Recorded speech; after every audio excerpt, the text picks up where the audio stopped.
Welcome to the State of Tech, the European edition, Tuesday, April 21, 2026. I'm Samantha Lawrence. And I'm Bob Russell. Today, big tech is pouring billions into the convergence of AI and biology. Anthropic's new Claude Mythos model has U.S. bank bosses genuinely rattled. Tim Cook is stepping down at Apple after 15 years. Emerging tech is reshaping global warfare, according to Malaysia's defense minister. Chinese streamer iQIYI faces a revolt over its AI actor database. And to close, KAIST researchers say they've finally cracked the crease on foldable phones. Let's start with the story that's moving the most money and the most labs this week. The lead story today comes from an ARK Invest analysis by research analyst Shay Wilborg, and it pulls together 4 announcements from just the past week. The thesis is simple. AI's biggest impact may not be chatbots or coding assistants. It'll be biology, medicine, and healthcare. And the scale explains why. The human body has about 35 trillion cells, each with a genome of roughly 3.2 billion base pairs. The space of potential drug-like molecules is estimated at more than 10 to the 60th power. Clinical trials fail around 90% of the time. Drug development takes a decade or more. And here's what happened this week. AWS launched Amazon BioDiscovery with more than 40 biology models and agentic assistants that route AI-designed candidates to lab partners like Twist Bioscience. In a project with Memorial Sloan Kettering, they designed about 300,000 novel antibody candidates, narrowed them to 100,000, and sent them to the lab. Something that used to take a year, done in weeks. Then OpenAI announced a strategic partnership with Novo Nordisk, covering drug discovery, manufacturing, and supply chain. They also unveiled GPT-Rosalind, a frontier reasoning model built for biology and translational medicine, with Amgen and Moderna as early access customers. Anthropic, meanwhile, appointed Novartis CEO Vas Narasimhan to its board, the first pharma executive to join. And they reportedly acquired computational biology startup Coefficient Bio for around $400 million. And Nvidia and Eli Lilly launched an AI co-innovation lab back in January, up to $1 billion over 5 years, running on BioNeMo and more than 1,000 Blackwell Ultra GPUs. 4 different plays.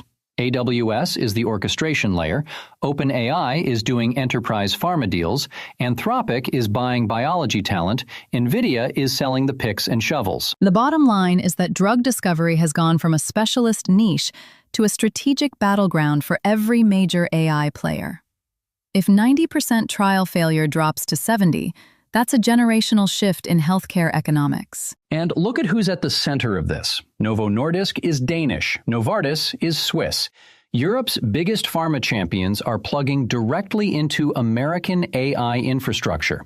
That raises real questions about where the compute lives, where the data sits, and whether Europe ends up a buyer rather than a builder in the next wave of drug discovery.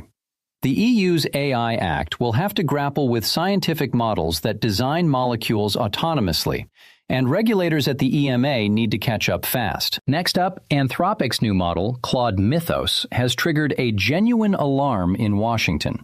The preview release demonstrated advanced reasoning that autonomously identified high-severity software vulnerabilities and wrote working exploits for flaws that had been sitting in operating systems and web browsers for decades. Traditional tools missed them. U.S. Treasury Secretary Scott Bessent and Federal Reserve Chairman Jerome Powell convened a surprise meeting with major bank CEOs.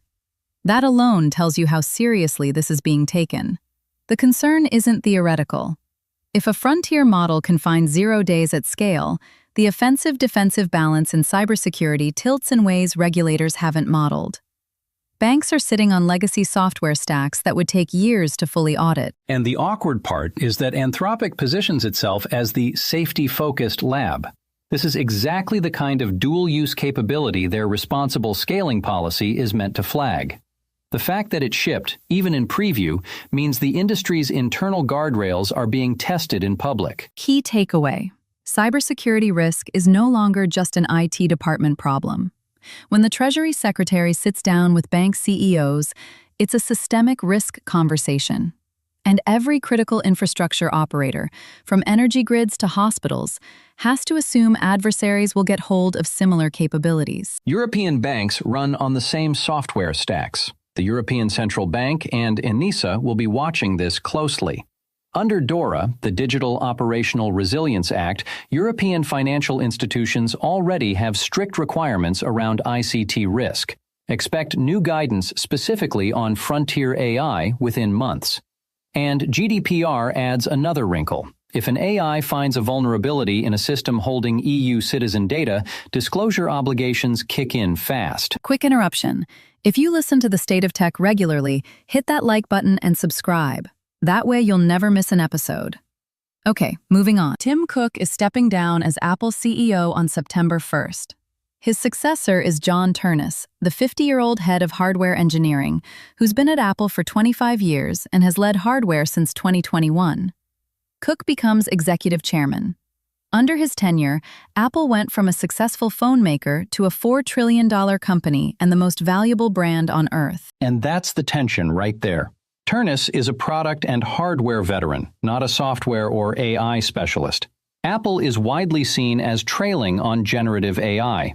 Apple Intelligence has underwhelmed, the Siri overhaul has been delayed repeatedly, and rivals from OpenAI to Google are redefining what a smart device even means. Picking a hardware leader signals Apple still believes the device is the moat. The idea being that if you control the silicon, the sensors, and the operating system, you can eventually win on AI by integration, even if you're late to the model itself. That's a bet. Microsoft and Google are betting the opposite way, that the model is the product. And Cook leaves a complicated legacy.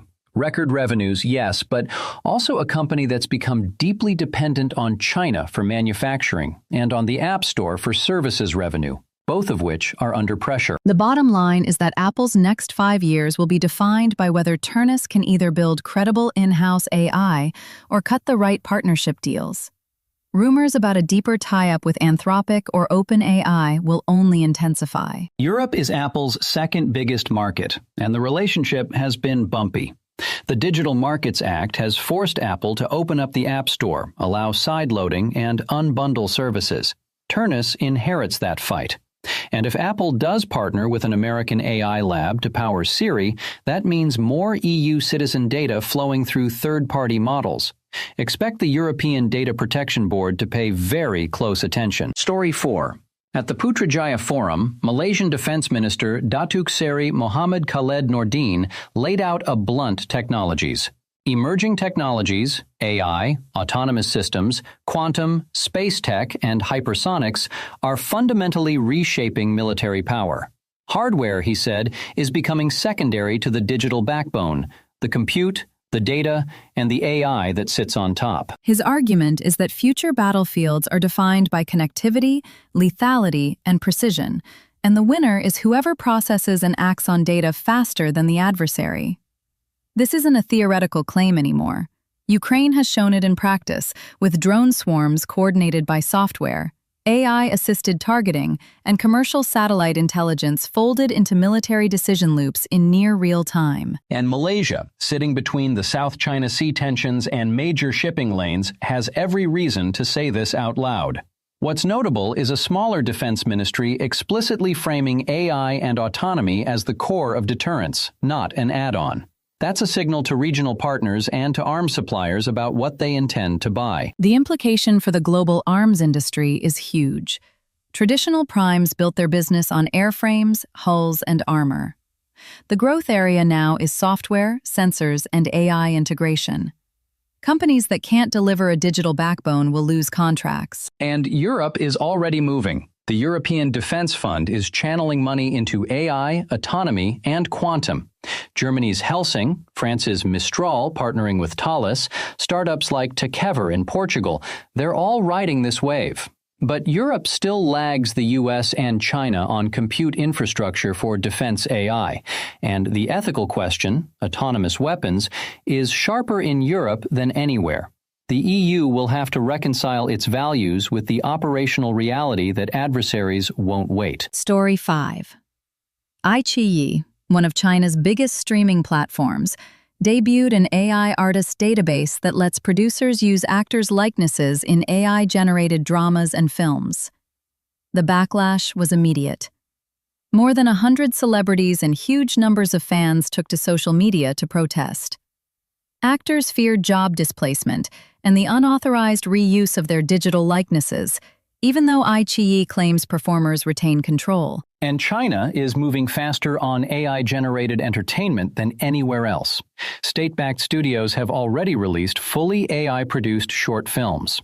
iQIYI's database is the logical next step, a structured marketplace of digital faces. The promise to actors is royalties without having to show up on set. The threat is that studios license a likeness once and use it forever, cutting human performers out of the loop. It's the same fight the Screen Actors Guild waged in Hollywood 2 years ago, playing out in a market with very different labor protections. Chinese actors don't have an equivalent union with real bargaining power, so this public backlash on Weibo is effectively their only leverage. The bigger point is that every creative industry, film, music, publishing, games, is now negotiating the same question. Who owns a face, a voice, a performance style, once an AI can replicate it? And what does consent mean when it's buried in a contract clause? European performers' unions, from Equity in the UK to FIA across the continent, are already pushing for explicit consent, compensation, and transparency rules.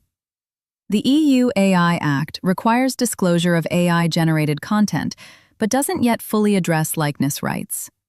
Expect France and Germany, with their strong cultural policy traditions, to lead on national rules. And European producers watching iQIYI will take notes on what not to do. And to close on something a bit lighter, researchers at KAIST, the Korea Advanced Institute of Science and Technology, say they've developed a zero-crease technology for foldable displays.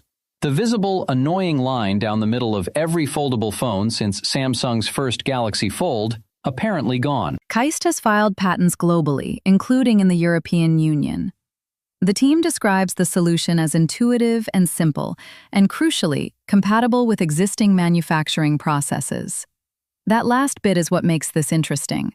Plenty of lab breakthroughs die because they require an entirely new production line.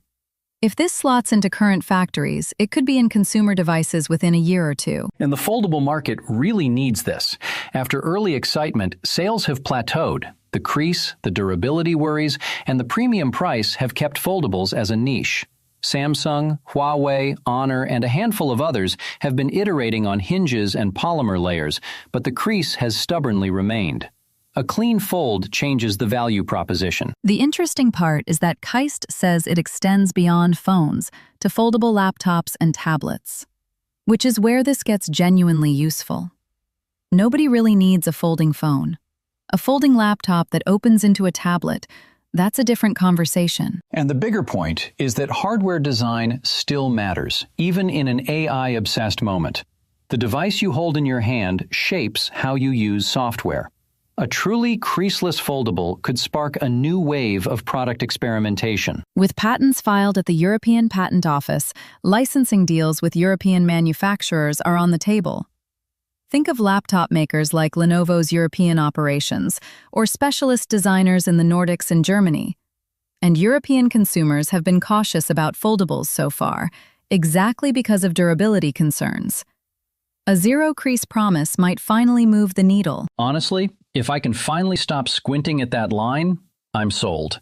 Today we covered Big Tech's push into AI and biology, Anthropic's Claude Mythos rattling U.S. banks, Tim Cook handing over Apple to John Ternus, Malaysia's defense minister on AI warfare, China's iQIYI and the AI actor backlash, and KAIST's zero-crease foldable breakthrough. Want to know more or react?